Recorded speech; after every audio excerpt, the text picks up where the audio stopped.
Madeleine Le Lesser, en 1968, vous étiez permanente à l'Union départementale CFDT. Qu'est-ce que vous vous rappelez, vous, en termes de revendications, et en particulier en termes de revendications qui ont pu être posées par les femmes qui étaient salariées, des PTT, du textile? Ça tournait autour de quoi? Alors, selon les boîtes, c'est très différent. Pour beaucoup, c'était des questions de salaire et de salaire trop bas, entre autres dans le textile, dans tout ce qui était ce travail-là. Pour ce qui était des services publics ou parapublics, c'était les relations d'autorité des chefs. Les sous-chefs étaient des femmes, mais les grands chefs étaient tous des hommes. Et il y avait dedans une revendication de prendre plus de pouvoir dans les décisions et dans les négociations. Comment est-ce que, à votre avis, les femmes ont pris leur place dans ces événements et comment la CFDT, dans le Rhône, leur a donné leur place? Alors, dans les événements, moi j'ai vu beaucoup de femmes, j'ai comme ça des images qui me reviennent de manifestations, il y en avait beaucoup.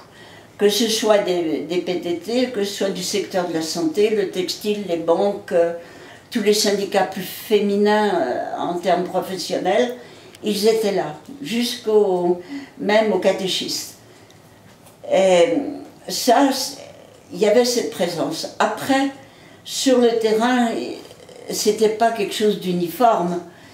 Je le disais tout à l'heure, il y avait à la fois les femmes épouses de militants qui étaient là et qui accompagnaient avec les enfants ou pas. Il y avait les femmes investies chez les étudiants.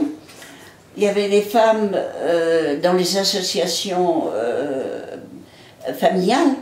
Donc elles essayaient de prendre leur place. Et puis il y avait tout simplement ce qui peut être commun à toutes les femmes et à toute vie de femme, c'est-à-dire tous les problèmes liés à la procréation, à la maternité, à leur vie de femme en tant que fertilité, on va dire. Pendant 68, ça a évolué beaucoup parce qu'à Lyon, il y avait toute une équipe d'étudiants en médecine qui avait fait tout un travail. Et il y avait le début du MLAC, qui existait aussi, le MLAC qui était pour l'avortement, la reconnaissance de l'avortement. Et c'était un groupe qui était au 44 rue Saint-Georges. Et le MLAC et les étudiants de médecine et des tas d'autres, tout ça, on faisait circuler et on avait des débats. Sur les bancs de la fac, il y avait des débats avec des femmes plus âgées et qui étaient dans l'intermédiaire, qui enfin n'étaient pas obligées de se lever tôt pour aller bosser et qui avaient le temps, un peu plus de temps pour accompagner les enfants à l'école. Tout ça c'est antinomique en fait. Mais il y avait beaucoup de revendications au niveau de sa place, du partage de la décision, de l'autorité, que ce soit en famille, que ce soit dans les boîtes, que ce soit dans les écoles. Ces thèmes-là étaient communs à tous. Est-ce que le fait que vous étiez une femme au sein d'une équipe de permanents, 3, 4, 5, à l'Union départementale CFDT, ça a joué un rôle pour justement une attention soutenue à la cause des femmes dans ces événements? D'abord, ça en a joué pour moi, j'en ai bavé. J'en ai bavé ici, j'en ai bavé à Paris, parce que c'était pas évident. Après, il y en avait plus dans le Rhône, et il y avait ce soutien de Philibert qui passait un peu à travers les autres, d'équipe, de plus d'égalité, disons. Donc le travail devenait plus partagé, et en même temps, on me donnait des responsabilités au niveau de celles que je pouvais prendre. Donc là, j'ai évolué pour moi-même avec tout ce que j'ai pu creuser. J'avais une méthode de travail qui faisait que quand il y avait une question, on organisait des groupes, on travaillait, puis on essayait d'avoir un texte sur le sujet et de le faire avancer. Et je rappelais que la plus grosse difficulté dans un groupe de travail où il y avait beaucoup d'assistantes sociales, c'était un débat sur le salaire unique. Dans les revendications, on arrivait à modifier la conception des allocations familiales.